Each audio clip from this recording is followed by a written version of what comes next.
continuing on with the details, let's go ahead and start working on the straps on the blade. Then let's turn on polyframe and make sure line option is turned off so we just have a solid color. Then go to geometry and let's go ahead and add subdivision levels to this. Then start smoothing this out as well. Okay, with our move tool, we can just adjust this really quick so it's not too bent or curved, as well as in the bottom part. We don't want this penetrating the sword guard, so we're gonna make sure we're checking on every angle. And there seemed to be like a pinch on top of that, so I'm just gonna smooth that out right here and move this. Okay, so that first strap is done. We're gonna go ahead and move on to the next strap. I'm gonna turn on my poly frame so we can see which one we're working on here. I'll be using my move brush to position it and try to match the concept. Just gonna nudge it to the side here. Okay. Then smooth this out really quick. Then move on to the next one. Same procedure with the move brush. Just make it and give it some angle. Then for this one, we can move it to the left more. So you see this overlapping transition here. So this is on the bottom.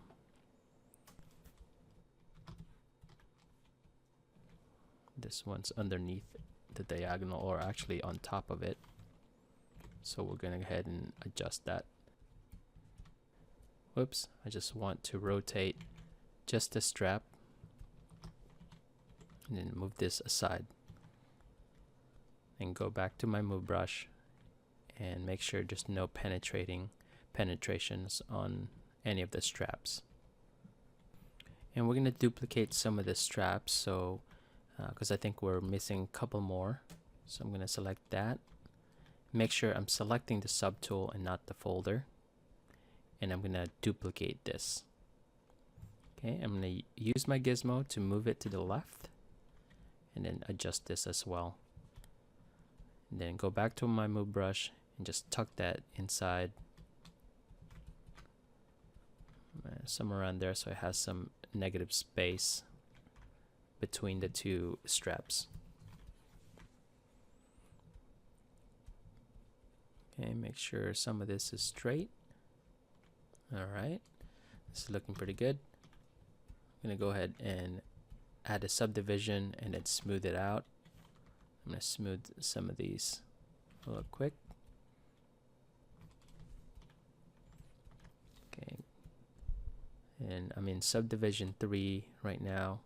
I'll make sure that every single one of this is in subdivision 3. I will duplicate a couple more because we're still missing some, and especially on this one. In the concept, there are 2 of these on the guard. So I'm just gonna rotate this and then the original one rotate it to the right. And I'll make sure again that this isn't penetrating the guard and it's a natural overlap to this. Okay, so there's some right here that's penetrating, so I'm just gonna go ahead and fix that with my move brush. Look at it from a different angle. And then finally in the bottom part right here. Just move this and then right here, adjust that real quick. With the straps in place, we're gonna start cutting some of this so it's not looking too clean. I'm gonna change, and I'm gonna start right on this strap right here and move this really quick so it's not penetrating. Add subdivision to 3 and then smooth it out. Okay, I'm gonna change my brush to dam standard and I'm gonna lower my brush radius, and I'm just gonna go ahead and start cutting this. Okay, the resolution might be too low, so I'm gonna add one more. So now we're in subdivision 4 and that looks much better, so I'm gonna keep it at subdivision 4. I'm just gonna pepper in some cuts here and there, nothing too big, And this one right here needs some adjustments, so I'm going to move that with my move brush. Okay, this is penetrating as well. Let's go ahead and adjust these. Alright, so I'm gonna move on to this, make it to subdivision 4, and change my brush to dam standard. And I'll do the same thing here. Just do cuts. I'm gonna lower my brush size and do a cut right here. And just adjust this.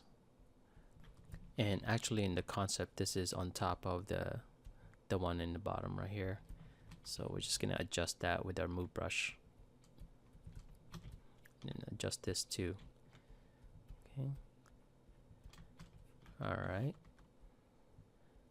Okay, so we're gonna add a subdivision level to this one, and then go back to our dam standard by hitting 5. And then go back to adding some cuts to the leather piece. Okay, zoom out once in a while, see where you can add more. Right now I feel like we're just doing the top part, so let's go ahead and continue on. Add some in the bottom. Let's select this one and then add subdivision 4, then add the cut. Some on the top too. Then let's do this. Just pepper that in there. Okay, a couple more for this one. We'll put a little bit of dots, so there's just some imperfections. And this also. Alright, so we're done with the cuts. Next thing we're going to do is change our standard brush and our stroke to drag rectangle and choose alpha 58. And with this brush, we're going to use this to create the wrinkle lines. So let's lower our intensity real quick and then put it to Z subtract and make sure our intensity is pretty low. So let's put it to 6 and turn on back face mask so we don't affect the back side. And we're just going to do a small stroke on this, maybe from left to right or right to left. I'm just going to isolate this real quick. So creating that wrinkle line when you see it on the leather pieces. Okay, I'm just putting this horizontally and add a subdivision level to that. And I'll just do this on every single one. Okay, while you're working on this, make sure the active symmetry is on the x-axis, so you're doing both sides at the same time. Okay, just doing this one, going on different direction. So it has a variation of cracks. So from left to right, right to left, or from top to bottom.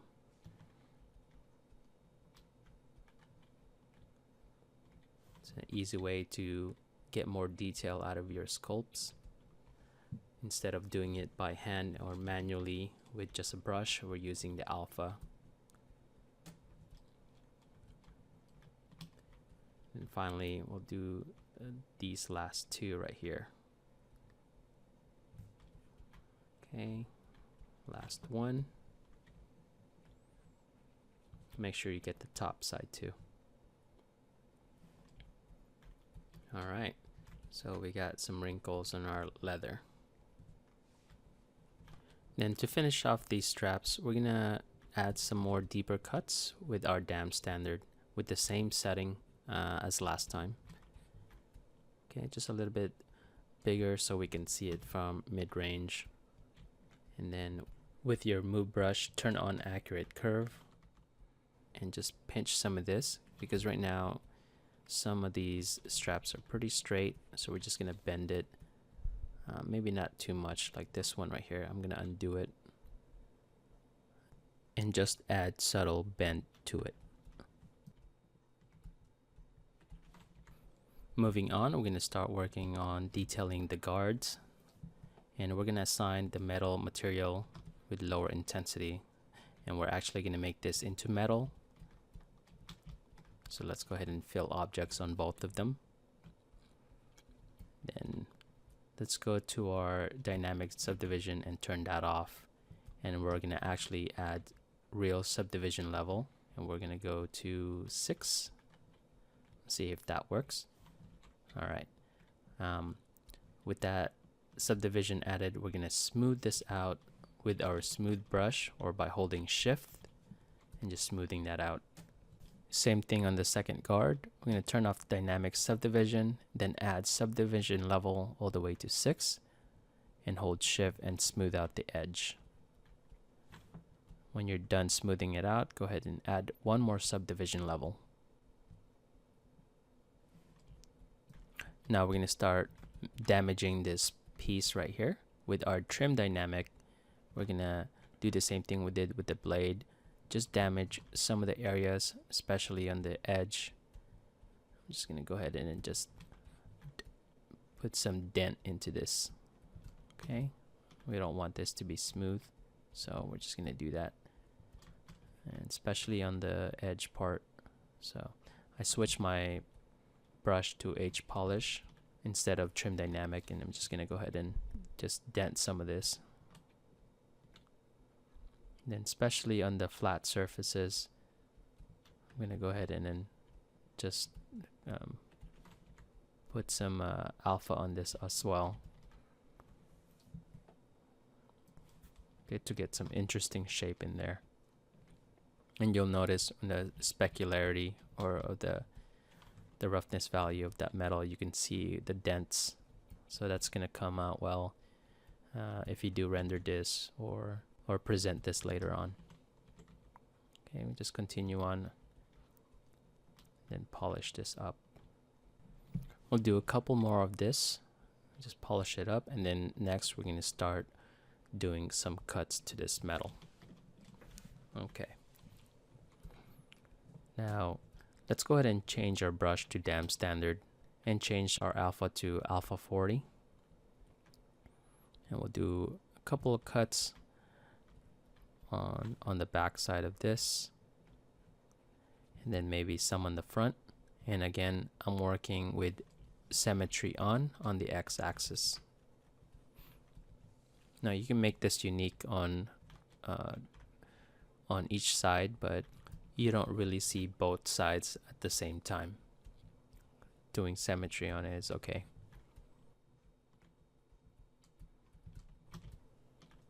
Next, we're going to use our clay buildup in subtract and add some little potholes and dent in there. I'm just going to tap away with my pen and just remove some of the sharpness of the edge right here. So I'm going to use this more on the edge side so we can do some breakup to the sharp edge. And then polish this up with our H polish. Okay, let's see what we can do next is we can go to our morph target and store morph target, then go to surface, noise, and turn off our color blend and adjust the graph. Let's go ahead and hit OK on that and apply to mesh. Now that feels too subtle, so I'm going to undo it and adjust the strength and hit apply, and that looks much better. So now we can use our morph brush and start removing some of the noise. And I'm actually going to add another alpha to this, so alpha 08. And again, the only way to use the morph brush is if you store morph target to the subtool. Okay, so remove some of the noise, and now select the second guard, store morph target. Okay, and then go to surface, click on noise. Let's adjust the graph and then the strength, then hit apply.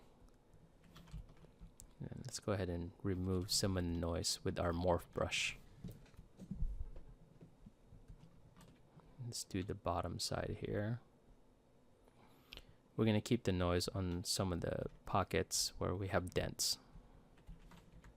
All right, and then with our move brush, we're going to go ahead and distort some of the straight lines that we see from mid-range. So this one right here, let's just adjust these, and then right here too. Just make it feel more natural and not manufactured. Moving on, we're gonna start detailing out the leather parts of the handle, starting with this end cap. And we can use our gizmo, and we'll move our pivot point to this end, then translate that to the scale Z. I'm gonna switch over to our move brush and make sure symmetry on the x-axis is on. I'm just gonna shape this up. I'm using my H polish really quick to flatten out this end, and going back to my move brush, and then just moving that to lay on the metal part. Okay, and just move it around and look at it from different angle. I'm gonna add another subdivision level, so I'm on subdivision 5, and then I'm gonna use my H polish to polish this up really quick. Okay, so here we go. Then we'll go back to my move brush and just nudge it to fit that shape. Now we're going to use our standard brush with drag rectangle and the same alpha. And we're going to do those wrinkle lines again. Adjust my intensity here real quick. Okay, and just make that. I'm going to go add another subdivision level because I think it needs one more. That looks much better. Moving on, we're going to start working on the individual straps. So go ahead and select that, and we'll turn on our polyframe real quick here and lower our subdivision level to 1. Let's go ahead and turn on our polyframe real quick so we can see the wires. Let's go ahead and start adding crease to this. So in your subtool, go to crease and click on crease, and that should add crease to the edges. When you subdivide this, actually let's go ahead and lower our subdivision level, then delete higher, then start adding new subdivision. Okay, so when you crease this, it has those sharp edge. Next, we'll use the topology brush, and this one is pretty good for this part. Because the move topology brush only affects the polygroup that you touch first and nothing else. Right, this move brush really comes in handy when you have multiple polygroups in one subtool. So let's go ahead and start nudging these and shaping this up. We want some gaps in between these straps, but also once in a while we want them to be close to each other. Okay. And then make sure you get the top side and then the back side as well, or the other side, and just nudge it into place. Okay, and for this one, I'm going to isolate this and then scale this to the Z axis to make it thicker, just make it easier for us to give it some width. Okay, just adjust these.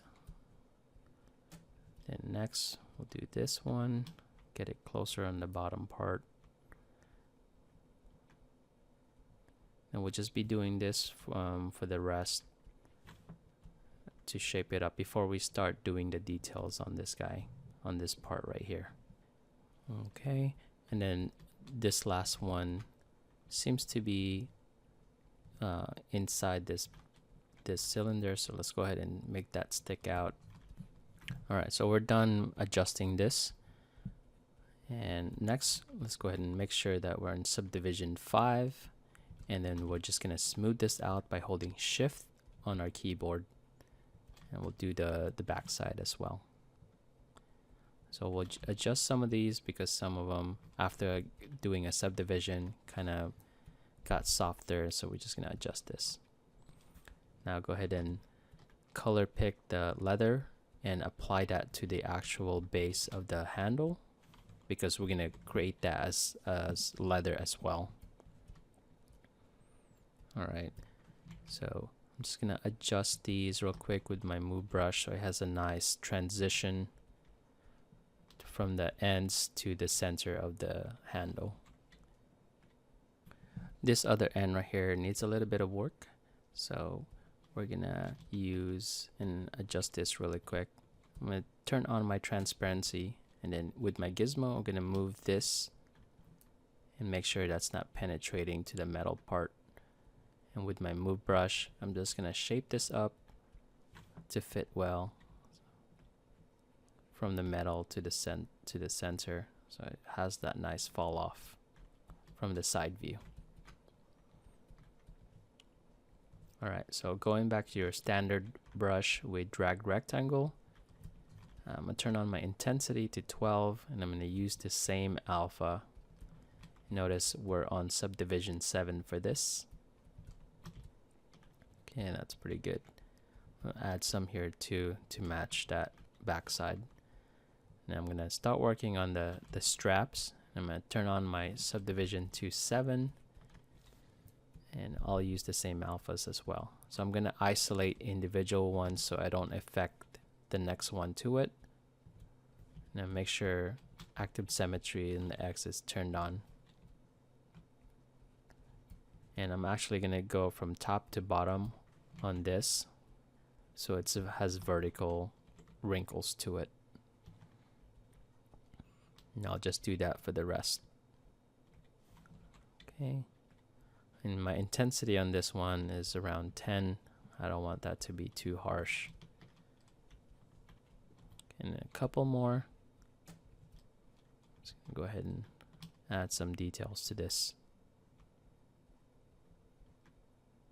It's looking pretty good. Just make sure we get some on the bottom part too.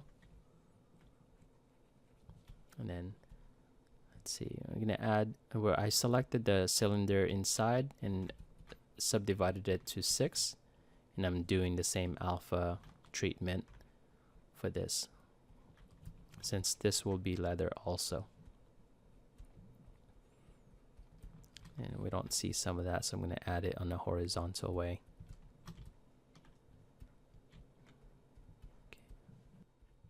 Then finally, we're gonna work on this end piece of the handle, and this will be metal part. So let's go ahead and add subdivision level to this and turn on active symmetry on the X. And we'll smooth out the edge really quick. Do that around. Then select this dome shape and subdivide this a couple times, put it to subdivision 5. I'm gonna choose a different value to this and make sure these are metal. It might be too bright, so I'm gonna go ahead and reduce the value, make it darker. Okay, so I'm gonna add 2 more subdivision levels. So I'm on subdivision 8, and let's see here, I'm gonna add an alpha 06 to my clay brush, which is 2 on my keyboard, and make sure active symmetry is on for this. So I'm adding some rivets or bolts, you could say, to this part. Okay, and then also on the top part, make sure Y symmetry is turned on, and then add these bolts on the top part and bottom. There we go. Now, let's go ahead and use our standard brush and change the alpha. I don't want this to be too subtle. I'm going to change my stroke to just a regular dots with Z add on and intensity to 7. And I'm just going to make this rounded instead of flat circles. Turn on my symmetry on the X-axis now.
let's see, morph target, store morph target, then go to surface, then noise.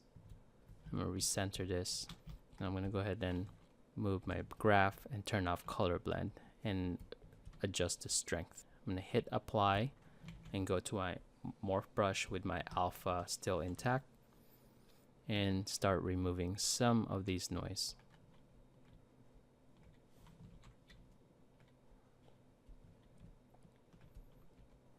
And we'll do the same thing for this end right here. Store morph target, go to surface, noise, adjust the graph and turn off color blend and adjust the strength. Hit apply on this, and with your morph brush start removing some of that noise. Alright, and I think after this we're pretty much done with the details of this sword. Well everyone, that's pretty much it for this ZBrush modeling and sculpting tutorial. I hope you enjoyed and learned a couple things from watching it. And finally, I want to thank you for your support and hanging out with me. See you soon on the next tutorial.